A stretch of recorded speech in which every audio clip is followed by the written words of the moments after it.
কোথাও প্রতিবাদের হাতিয়ার পথনাটিকা। কাল সকালে সবাই সব কিছু ভুলে যাবে।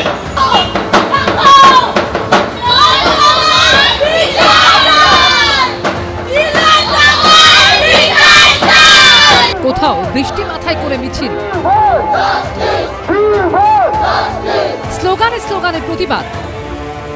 দাবি এক, দফা এক, স্বাস্থ্যমন্ত্রীর পদত্যাগ। দাবি এক, দফা এক, স্বাস্থ্যমন্ত্রীর পদত্যাগ। দাবি এক, দফা এক, পুলিশ মন্ত্রীর পদত্যাগ। আজিকর কাণ্ডের আবহে এভাবেই পারদ চড়ল শনিবারের বৃষ্টি ভেজা শহরে। 14ই আগস্ট যখন মহিলাদের রাত দখলের প্রস্তুতি চলছিল, তখন একদল দুষ্কৃতী তাণ্ডব চালায় আরজিকর মেডিকেল কলেজ ও হাসপাতালে।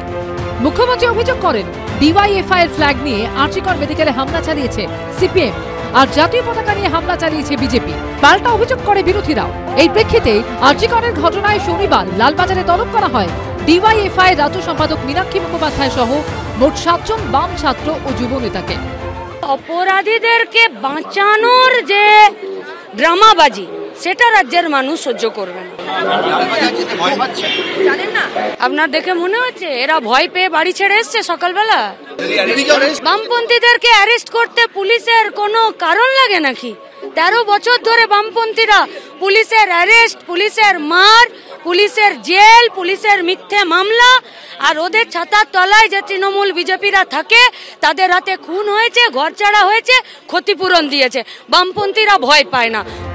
মিথ্যে মামলায় ফাঁসানোর অভিযোগে এই দিন আইনজীবীদের নেতৃত্বে লালবাজার অভিযানে ডাক দেয় এসএফআই ও ডিওয়াইএফআই। তুমুল বৃষ্টির মধ্যে কলেজ স্ট্রিট থেকে শুরু হয় মিছিল। আরজিকর কাণ্ড নিয়ে উত্তাল গোটা দেশ। শুধু দেশ কেন, দেশের গণ্ডি ছাড়িয়ে এই আন্দোলনের ঢেউ উঠেছে বিদেশেও। এসএফআই, ডিওয়াইএফআই এবং মহিলা সমিতির বেশ কয়েকজন প্রথম সারির নেতৃত্বকে হাতে চিঠি ধরিয়েছে কলকাতা পুলিশ প্রশাসন। তাদের দাবি, এই ভাঙচুরের ঘটনার সঙ্গে তারাও যুক্ত। এর প্রতিবাদ জানাতে লালবাজার অভিযানের ডাক। বিবি গাঙ্গুলি স্ট্রিটে ব্যারিকেড করে আটকে দেওয়া হয় আন্দোলনকারীদের।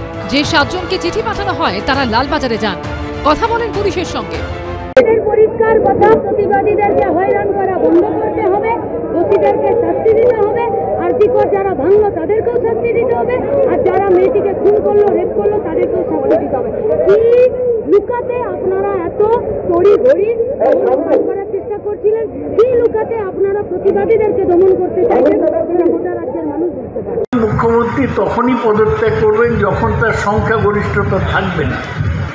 সুতরাং এ নিয়ে রাজনীতি করে লাভ নেই। আরজিকরের প্রিন্সিপালকে তো সরিয়ে দিয়েছে, সুপারিনটেন্ডেন্টকে তো সরিয়ে দিয়েছে। সিবিআই এতদিন, সেই 13 তারিখ থেকে আজ কত, 24 তারিখ, আর একটা লোককে ধরতে পারে। অন্যদিকে শ্যামবাজারে এই দিন পথনাটিকা করে গোবরডাঙ্গা রঙ্গমঞ্চ।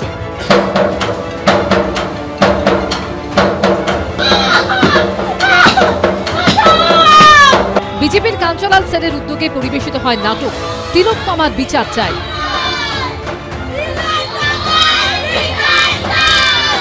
দেখুন, আমার যা মনে হচ্ছে বাংলার মানুষের মাইন্ডসেট এমন জায়গায় আছে, বাংলার মানুষ মুখ্যমন্ত্রীর পদত্যাগ ছাড়া অন্য কিছু মেনে নেবেন না।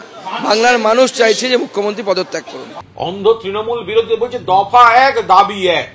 দফা এক, দাবি এক কি? দাবি যদি একটা হয়, দফা যদি একটা হয়, সেটা হচ্ছে আরজিকরের নির্যাতিতার আসল দোষীদের গ্রেপ্তার এবং ফাঁসি। তার বদলে হয়ে গেল কি? দফা এক, দাবি এক, মুখ্যমন্ত্রীর পদত্যাগ। ঘটনার তদন্তের দায়িত্ব সিজিও সল্ট লেকে, ওরা যাবে এদিকে নবান্নে। মানে কি? শত মাধ্যমে শত প্রতিবাদ আছড়ে পড়ছে কলকাতার বুকে। এবিপি আনন্দ, কলকাতা।